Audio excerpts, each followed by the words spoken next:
ន់តែលឺគេប្រាប់ថាអូនឈឺបងស្ទើរស្លុតស្មារតីចង់សួរដឹងសេចក្តីតែអារម្មណ៍បងភ័យតើសុខទុក្ខយ៉ាងណាអាឡូអាឡូតើអ្នកណានឹងបងណាសុខសប្បាយទេអូគឺបងទេអូននឹកណាស់មិនដេចមិនមករកអូនជាប់រវល់ណាស់ស្ងួនចាំអាទិត្យក្រោយចុះ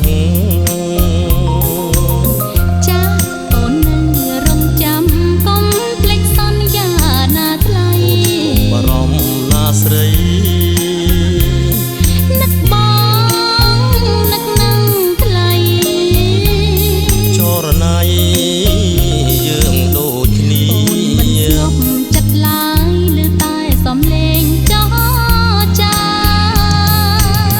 ស្ដាប់សំឡេងក៏បានឲ្យតែកល្យានស្មោះនឹងរៀមរាបើទូរស័ព្ទកុំបិទណាបងស្ដាប់ឮហើយជីវ៉ាក៏លេថាសូមអូនកុំព្រួយអត់ទឹកក្រោយបើមកមែនអូនក៏លែងឈឺហើយណាណាសន្យាកុំខឹង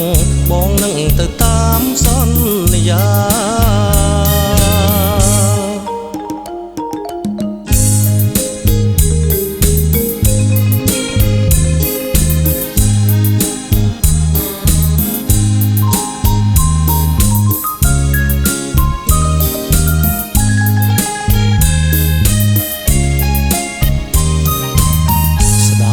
សំឡេងក៏បានឲ្យតែកល្យាន